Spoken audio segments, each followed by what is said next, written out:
Hello,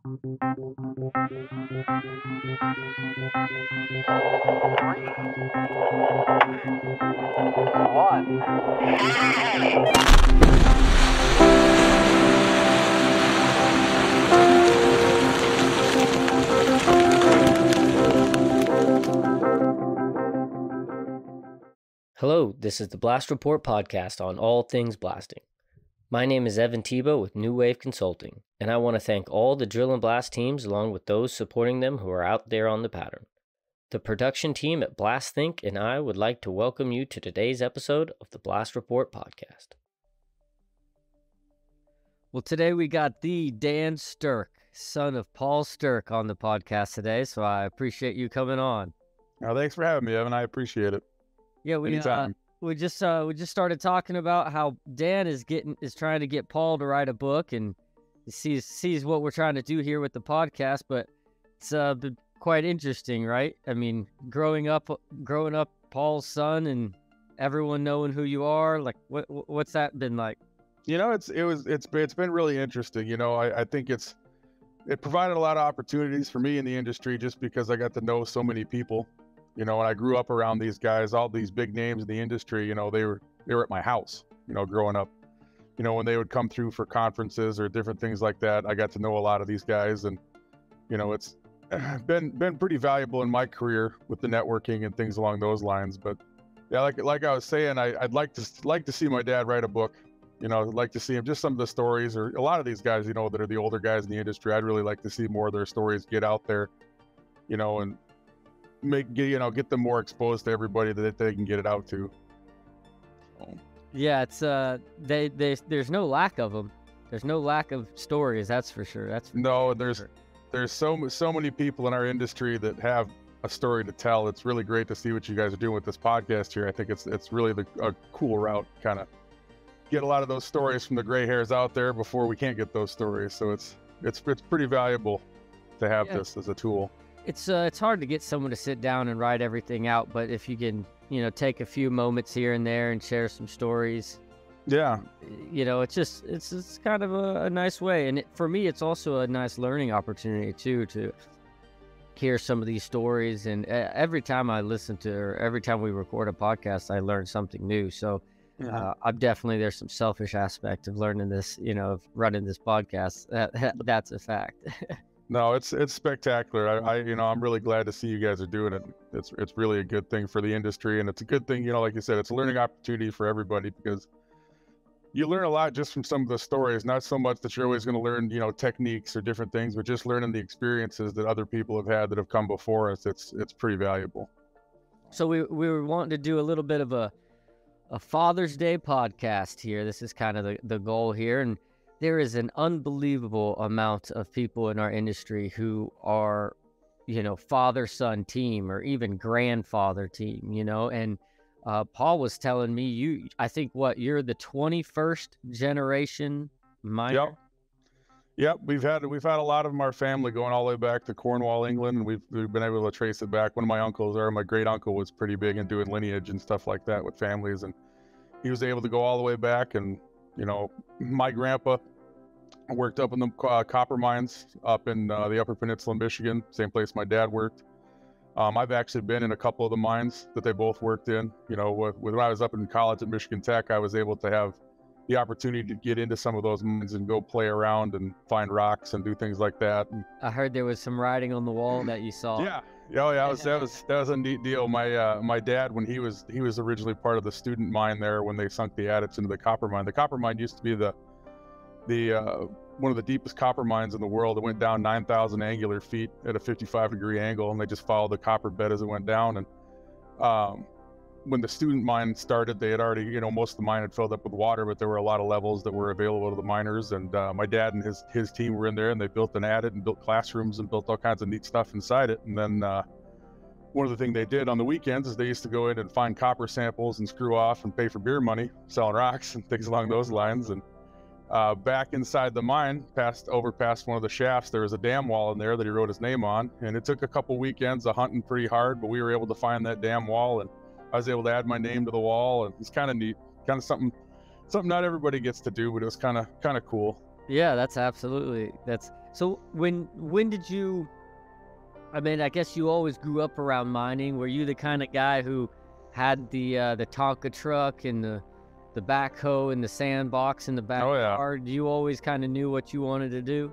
Yeah, I grew up, just that way with the toys in the yard. But I was always exposed to mining, exposed to, the explosives industry specifically. With every 4th of July, we used to go up to the Homestake mine and participate in the mining competitions. And as I got older, I actually got to participate in them, doing the mucking and the jackleg drilling and things along those lines. But always being exposed to it, always, there's really not a way to get away from it when that's pretty much all you see. But seeing my dad, the way he got up every morning at 4 a.m. and drove an hour up to work, and getting to go up and visit the mine. I can remember going up for his birthdays and things along those lines, and we got a chance to visit the mine, and it just kind of fell in love with the industry, at a pretty age. What was one of those experiences where I remember my dad, he worked at a hospital, and it was like, bring your kid to work day kind of thing, or I don't know, career day at my middle school or something. Maybe it was just a holiday and they just told me I needed to go to work because we couldn't find a babysitter or something. I don't know. But I remember going and seeing, what all was going on in the back rooms and stock rooms and things like that. Did you get, does any memory come to mind specifically? I would say that the biggest one for me, where I kind of knew that this is what I wanted to do, or the industry I wanted to be involved in, was I had participated in one of the mining competitions when I was 16.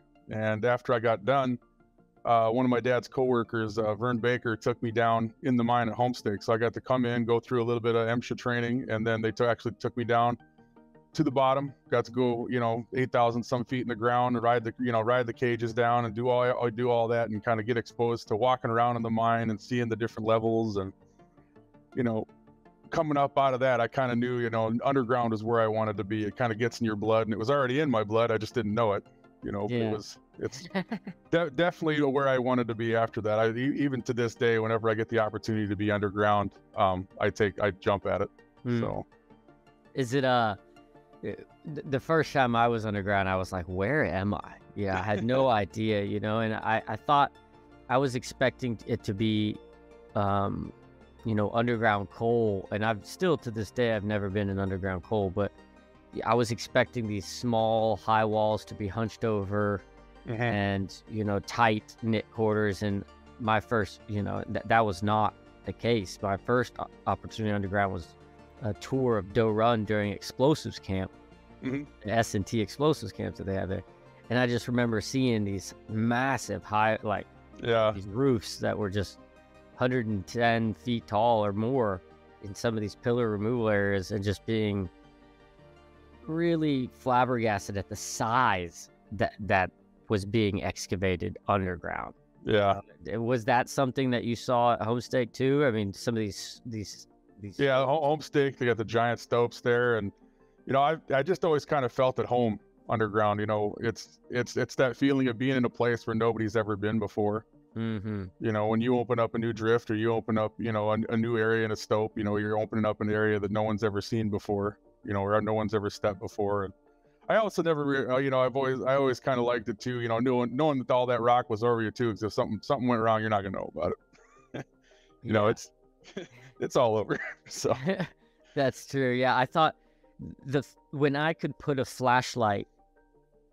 Now I had done this caving because I really like caving as a sport, but to see the flashlight run out of room because the room was so big, it went into into darkness.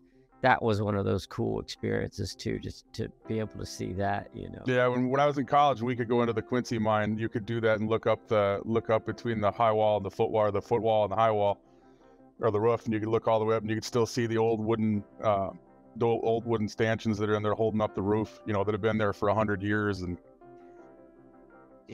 fun to experience. You don't feel too comfortable in there, but still, I loved being underground there a lot too, because there were places where you could go where the last people that had ever been in there were mining it, in the early 1900s, when they were mechanically mining it, and it hadn't been mechanically mined, they were still pick and shovel mining. And now you're the first people to step in that area again. It's just really cool. How's your How's your old hand still? You still competing? Are you still doing? No, them days are behind me. I've looked at maybe getting into one of the alumni competitions again, but You should. yeah, we might have to put a team together. I think you put an Austin Powder team together. I should just get a few of us to go. Yeah, It'd be a good time. So, is it actually, it's funny that you say that, because Tristan Worthy, also the son of Paul Worthy, he is also son of a miner and explosives engineer, and he said that mucking was what got him on and really interested into mining. That's funny. Explosives. So it's something about muckers. I don't know if it was chug at the end or just watching people just run a jackleg and see what a real power tool was. But was there anything it just gets in your blood, really, like a certain memory that popped into your brain, when you saw this and you saw your dad and all his friends and everyone doing this, you go, this is fun? Or was it just unique? It's something unique. It's something not everybody does, and it's I think that understanding in my head got in pretty early of if you can't grow it, you have to mine it. I like that idea of being part of that aspect of the world, that we're providing an essential industry that's required everywhere, and if you like the old saying says, if you can't grow it, you have to mine it. And knowing that we're in that half of it, it's pretty fun. It's something to be proud of. And I always saw the work ethic that my dad had when I was growing up, seeing, like I said, him getting up and going to work at 4 a.m. every day, and knowing the work that they were doing in the mines, and then seeing, the way that he worked at his craft, it kind of instilled the type of work that I want to put forth when I had the opportunity to. Absolutely. And also that he had earned so much respect from so many people in the industry. Well, that's certainly something that I think that's critical, that I think that I did pick up from my dad was how important networking is. When it comes to, we have such a small industry, but at the same time, making sure that your name is known to people, making sure that you remember who people's names are, just those little tips that I picked up from him helped me in sales, helped me in my career today, is that knowing people's names, building that relationship with people, and making sure that you don't just grab a business card, that you actually try and make a connection with everybody you talk to. It's critical parts of growing up in our industry for young engineers as they come into our industry, and for young workers as they come into our industry, to make sure that they get out there, they join things like ISEE and SME, and be involved as much as they can, at those local levels. And our community is pretty accepting of people, so it's not like people are going to shut their doors. People actually do want to share what's out there and share their knowledge with you, and getting into those professional organizations and being involved in them is critical to being successful in our industry. Yeah, and if you're willing to ask questions and say what you don't know, and and just put yourself out there, it's unbelievable. Right? Yeah, absolutely. That was one thing my dad did teach me is don't be afraid. And I use this saying today is, I'm not afraid to be the dumb person in the room. Asking questions, making sure that not only that you're asking questions, but don't be afraid to ask the dumb questions. Ask the easy questions if you need to, just to start getting that relationship going with people too. It's okay to ask questions that you already know the answers to if you're letting someone else teach you something. Trying to get that relationship going with a different person that you can learn something from. When you look at a lot of the older people in our industry right now, the young people, as they come in, need to take advantage of that possibility of learning things from those people. Ask the questions as much as you can, just to get what we can out of those people. We have such a vacuum that's happening right now, of the older people that are leaving our industry, and we need to make sure that we are asking them all the questions that we can while we can. Mm-hmm. Yeah, that's very, very true. I remember the first time I ever met your father was Best in the West. I was a student, I don't know, maybe 2 years into university or something, went out to Best in the West, and we were just sitting there hanging out, and your father was one of the first more open people to talk to the students. You know, it was something that I tried to do to this day, is talk to the students and let them know that it's not an intimidating situation, that, you know, people who Dan Clement, you know, I think that's his last name, Dan Clements from he passed away recently. Dan Clanton. Clanton, that's right, Dan Clanton. You know, he was just, he was with him, and I just thought Dan was the scariest looking son of a bitch at the place. You know, he was so, but he was so friendly, and he was a super nice guy. I really liked Dan.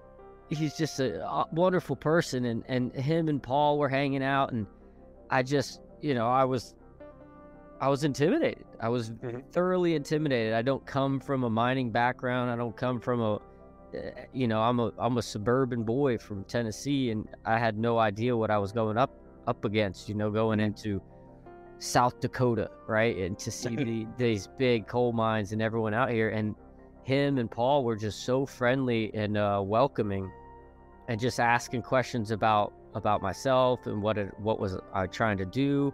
And it was really cool, you know, and I, to this day, this is one of the reasons why I'm part of the emerging professionals and help out with the student industry connection and those things, is to make sure that students feel welcome, like your father did for so many other students, you know. Oh, for sure. You know, I know he really saw the value in the students, and he understood that, you know, there are the next level of people that are going to come up in our industry. They're, you know, we need to have them be prepared as much as we can, and to help build those relationships with them whenever we can. When we get the opportunity to get students around, you know, paying for them to go to conferences, you know, students don't have any money. So when they go to auctions, like I try and do that. The last couple that I went to, I'll try and I'll bid with somebody or bid with a student and outbid them, and then I'll give them whatever we were bidding on, you know, just, oh, nice. That's, you know, something along those lines. But, you know, it's, you know, going and buying those guys a beer, sitting down and talking with them when they're legal, you know, making sure that they do feel welcome in our industry, and that, you know, I'll make them understand the importance of networking, getting to know people, getting their name out there.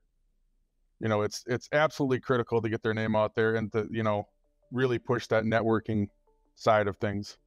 mm-hmm. And when they get into their careers, you know, when they get into their new positions, to, you know, it's critical to continue that learning, continue that want to ask questions, because, you know, I've seen it happen in a lot of places that I've been at, where you get the engineers that come in and they got their degree and they just came out and they've got all the answers, and they don't want to talk to the older workforce. They want to come in and tell them how to do their job. And one of the most important things they really should be doing is sitting down and listening to those guys that have done these jobs forever. They know how to do these jobs. They know the shortcuts, the ins and outs. And we need to really make sure that we instill in everybody that we take the time to learn those lessons, to spend time with those older guys in our industry, at your job. You know, those guys are the ones you're going to learn the most from. And I know you know that with places you've been at. You know, it's absolutely critical to talk to those old guys. I've been the guilty engineer who goes in with the answers, you know. Oh, I've been there too. I've been the one who says, well, why don't you just, you know, I was just talking to your dad the other day about a time where, you know, I had the answers, and they were like, doesn't work here. And I'm like, of course it works here, you know. And they were like, telling you, doesn't work here, you know. And then they just brought me right to the field and showed me exactly why I was wrong. And I was like, oh, okay, thank you, you know, totally appreciate it, you know. And there's just so many aspects of having to ask, you know, I mean, it's not that older guys demand respect or command it. It's just that I think there's something about, you know, through all the years, they've had to learn things the hard way, which haven't found their way in books or classrooms, maybe on purpose. You know, I think that there's a lot of things that aren't spoken about on purpose out of shame, like misfires, or some safety. Some things aren't spoken about because they're traumatic or bad stories that people don't necessarily want to bring up. You know, but when you actually talk to some of these older guys, they really have real life experience that when it's explained to you, it sticks a lot more than an equation would in your head, or yeah. And when you show those slogan, when you go and ask those older guys for that kind of help and for their opinions and for their knowledge, you know, you start to build that relationship with those guys, and then you can call on those guys later. You know, they're going to be there for you in the past. They're going to realize that you respect them. You know, it comes down to a lot of respect. You know, when a lot of things do come down to that level of respect, and it can open up a lot of doors for you in your career. You know, when you go, you know, being a young engineer, I know it's very difficult when guys come in to try and establish themselves in their careers. But the best thing guys can do is get with those older guys, and they're the ones that are gonna make you look good, or they're gonna be the ones that make you look bad. So making sure you're asking the questions and getting out there is definitely critical. Absolutely. Now, has it, you know, what's it been like with the Sterk last name? You know, are people expecting you to always be working with your dad, or has it been kind of tough for you to be, oh, that's just Paul's son? You know, have you had to worry about being in the shadow? You know, that's kind of a question people ask, and then that's also a question about like in other industries, but I feel like it would be a positive thing in our industry. You know, in our industry, yeah, it's certainly been a positive thing. I don't think that I've come into many situations where people have been like, oh, you're Paul's son, and it's been a negative. You know, I don't think people expect a certain level of expertise or anything like that just because I'm Paul's kid. I think there's been, like I said, it's opened a lot of doors for me in terms of the people that I know and the exposure that I've had to different types of blasting, you know, I've seen a lot being around him, and I think that's helped. But at the same time, you know, when I came out of college, I didn't go right into blasting. I went into frac sand mining for 11 years. So I mined frac sand in Minnesota and then in Michigan. And then I had the opportunity to come work for Austin Powder. And even after I came into Austin Powder, I still never had worked with my dad. It wasn't until I actually joined right to the end of my sales career, and before I went into what I'm doing now with Austin Powder, that I actually got to work on the same team as my dad, go in the same mine with my dad. So we never actually got to work together a whole lot. You know, it was really cool to get to when we got to. You know, we went and did some test shots at an underground mine together, and help design some stuff. But yeah, to actually be able to be on the same team one day. Yeah. You know, we did, you know, and you both turn around, you're like, yeah, it was kind of nice. You know, for about a year there, we got to work on the same corporate team before he moved on to what he's doing now. So it was kind of cool. I wish there would have been more opportunities where I could have worked with him. But, you know, I think the Sterk name being out in the explosives industry is something I'm never going to not be Paul's kid. Yeah, exactly. You know, but it's not, right? but to me, it's not a bad thing. You know, Dan's kid. Yeah, hopefully someday we'll see how they do. So, okay, one more question here. When it comes to like lessons learned, I'm sure that there is a handful, you know, or just more than a handful, you know, a lifetime of lessons you've learned from your father.